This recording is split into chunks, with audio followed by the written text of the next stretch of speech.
Hey everybody, what's going on? Frankie Love coming at you here today to review Transformers Dark of the Moon. That's right, Dark of the Moon. Originally called Dark Side of the Moon, but for obvious reasons, you gotta know that those pricks in Pink Floyd absolutely had something to do with the change of Dark Side of the Moon, you know where I'm going, to Dark of the Moon. Really? Are you fucking kidding me? Alright, Dark of the Moon sounded retarded, but the movie was fucking insane. Without a doubt, the best movie of the franchise. And it definitely will be the last one, even though there's a little bit after the first set of credits. You know, the credits are going to start to roll like in all the other movies. The credits are going to start to roll, it's going to stop, they're going to show a scene, and then the credits start to roll again, and then after that, you can just get the fuck out of the theater. Now, were there problems with this movie? Only one major one, which I saw in the first two, and that being Sam Witwicky's girlfriend. In the first two movies, it was Megan Fox, and in this movie, it was some British bitch whose name I really Rosie Huntington-Whiteley or some shit like that. Okay, I think that's it, and she was. I think she was a former Victoria's Secret model or whatever, but that's not important right now. What I'm trying to say is, okay, you got these two hot women, they and this fucking guy, and we're really supposed to believe that these two women were attractive to this guy. Now, don't get me wrong, Megan Fox was a piece of ass, but this new bitch looks like she had too much collagen shoved into her lips, injected into her lips, and that she should have been, sucking dick in a porno movie instead of this movie because she was so fucking annoying with her British accent. Now, the movie. Okay. Movie basically pretty much starts off in 1961. Okay. When a Cybertronian spacecraft crash lands on the moon. Ship was known as the Ark, and basically what it was the last ship to leave Cybertron during the Cybertronian War.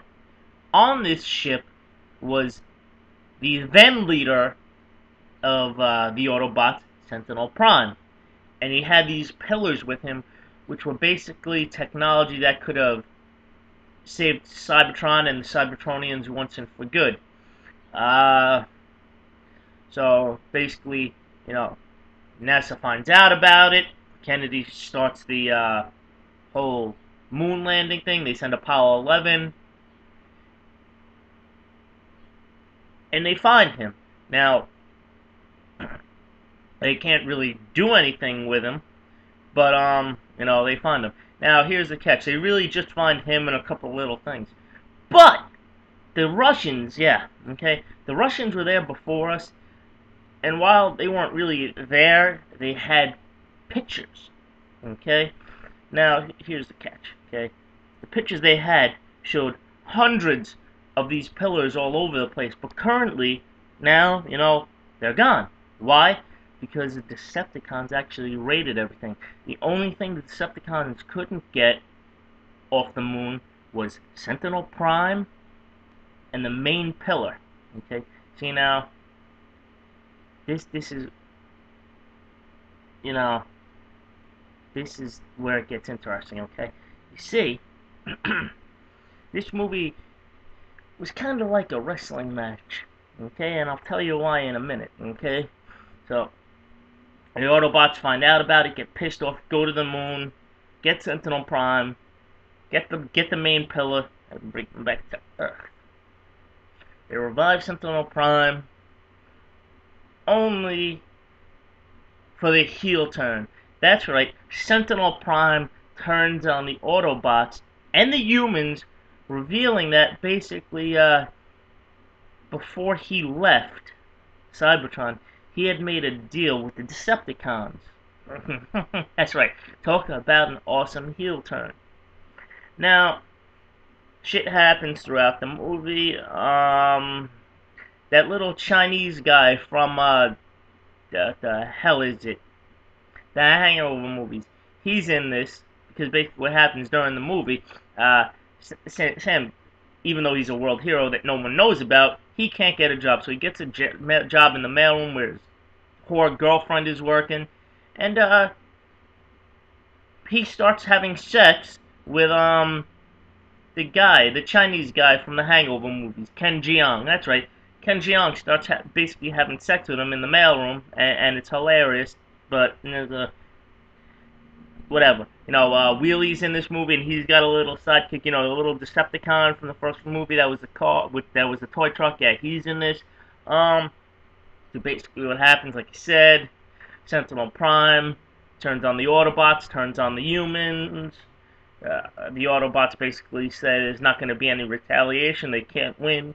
They get in an old space shuttle and leave. And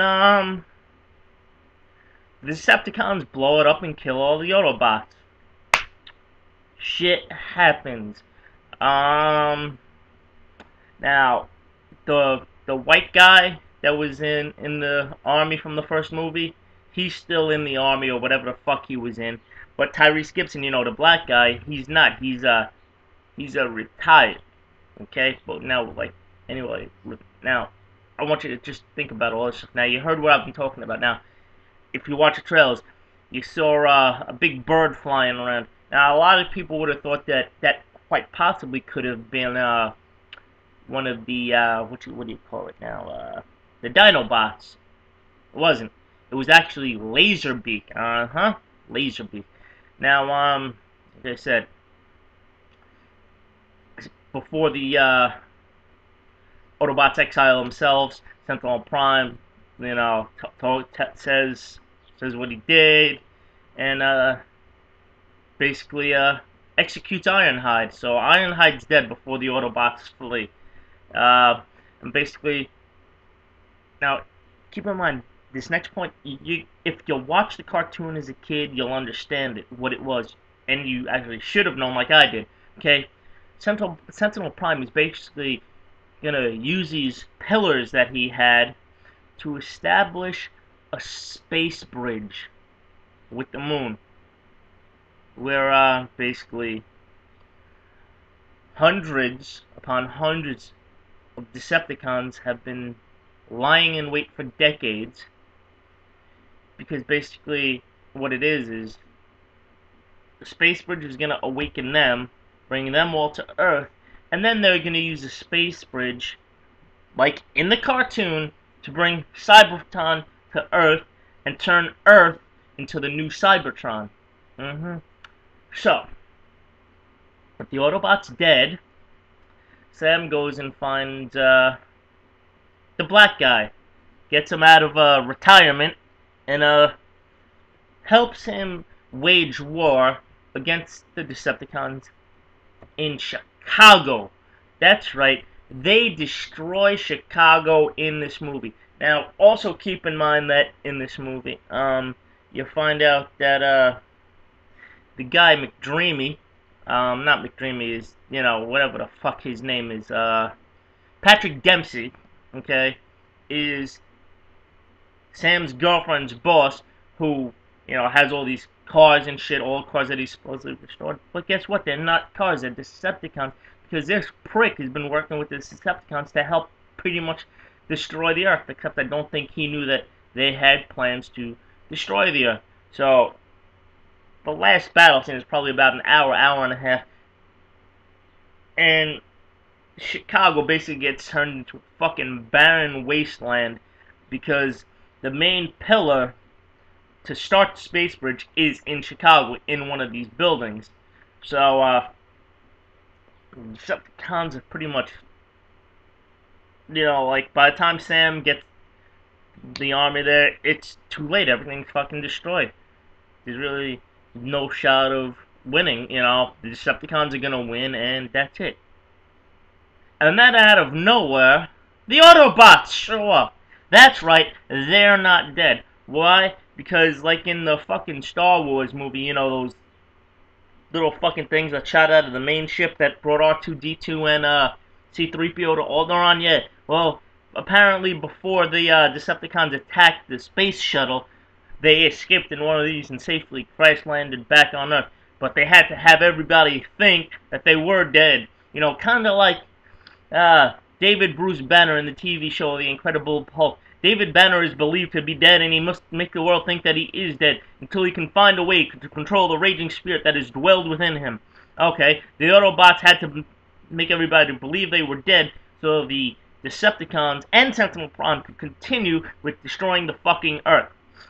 Okay, now, I'll give the humans credit. They actually did a halfway decent job of defending for themselves, you know, against the Decepticons. It showed they had that fire within them, if you will. Now, Autobots come back.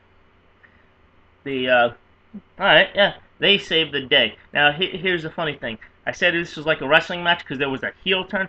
There was actually even a slight baby face turn. Now, what do I mean by that? Because it wasn't a full baby face turn. What happened? Okay, Sentinel Prime is beating the shit out of Optimus Prime towards the end of the movie, and he's about to kill him. And then Megatron stops him. That's right, Megatron stops him, only to be killed by Optimus Prime. That's right, Megatron dies in this movie, Starscream dies in this movie. Will there be a fourth one? No fucking way. Why? Because what the fuck are you gonna do? Megatron's dead, Starscream's dead. Your top two Decepticons, basically from the cartoon and everything, are now fucking dead. So, what's the point? Good movie, go see it, spend the money, see it in 3D. That's right, see this fucking movie in 3D, and I'm telling you folks, you will enjoy it. A lot of action,